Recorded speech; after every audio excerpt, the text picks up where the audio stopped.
ಎಲ್ಲ ಕನ್ನಡಿಗರಿಗೂ ಶರಣು. ನಾನು ಮಹೇಶ್ ಮಾತಾಡ್ತಾ ಇರೋದು ಕೆನಡಾದಿಂದ.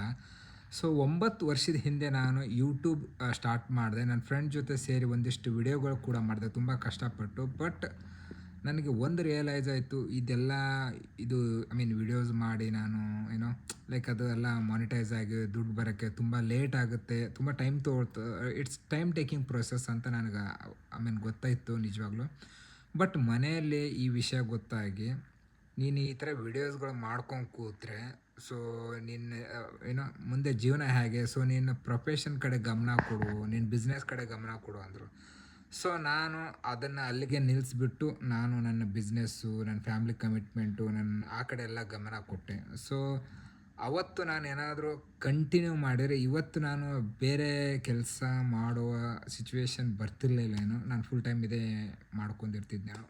ಬಿಕಾಸ್ ನನಗೆ ತುಂಬ ಇಷ್ಟ ಇದೆ, ನನ್ನ ಫ್ಯಾಷನ್ ಕೂಡ.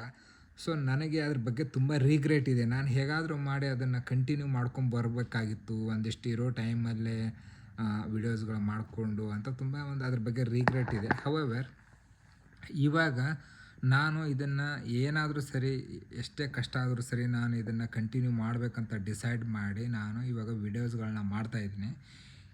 ಇದಕ್ಕೋಸ್ಕರ ಅಂತ ನಾನೊಂದು ಚಾಲೆಂಜಿನ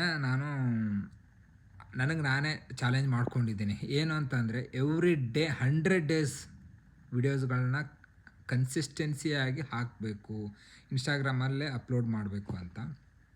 ಈ ಚಾಲೆಂಜನ್ನ ನಾನು ಒಬ್ಬನೇ ತೊಗೊಂಡಿಲ್ಲ. ಇದನ್ನು ಚಾಲೆಂಜ್ ನಾನು ನನ್ನ ವೈಫ್ಗೂ ಕೂಡ ನಾನು ಇದನ್ನು ಚಾಲೆಂಜ್ ಮಾಡಿದ್ದೀನಿ. ಅವರು ಕೂಡ ಒಪ್ಕೊಂಡಿದ್ದಾರೆ. ಅವರು ಕೂಡ ಎವ್ರಿ ಡೇ ಒಂದು ವಿಡಿಯೋಸ್ನ ಅಪ್ಲೋಡ್ ಮಾಡ್ತೀನಿ ಅಂತ ಹೇಳಿದ್ದಾರೆ. ಅಕಸ್ಮಾತ್ ನಾನೇನಾದರೂ ವಿಡಿಯೋಸ್ ಮಾಡೋದು ಮಿಸ್ ಮಾಡಿದರೆ ಅವ್ರು ಯಾವಾಗ ಕರೀತಾರೆ ನಾನು ಆವಾಗ ಇಂಡಿಯಾಗೆ ಬರಬೇಕು. ಒಂದು ವೇಳೆ ಅವ್ರೇನಾದರೂ ಮಿಸ್ ಮಾಡಿದರೆ ನನ್ನ ಕೆಲಸ ಮುಗಿದ ಮೇಲೆ ನಾನು ಯಾವಾಗ ಕೆಲಸ ಮುಗಿಯುತ್ತೋ ಆವಾಗ ನಾನು ಇಂಡಿಯಾಗೆ ಹೋಗೋದು ಅಂತ ನಾವಿಬ್ಬರು ಮಾತಾಡ್ಕೊಂಡಿದ್ದೀವಿ.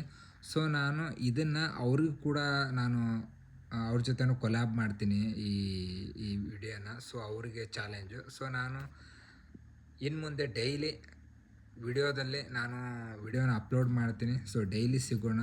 ಬಟ್ ನಾನು ನಿಮಗೆ ಕೇಳೋದೊಂದೇ, ದಯವಿಟ್ಟು ನನ್ನ ಇನ್ಸ್ಟಾಗ್ರಾಮ್ನ ಅಕೌಂಟ್ನ ಫಾಲೋ ಮಾಡಿ, ನನಗೆ ಸಪೋರ್ಟ್ ಮಾಡಿ. Thank you so much.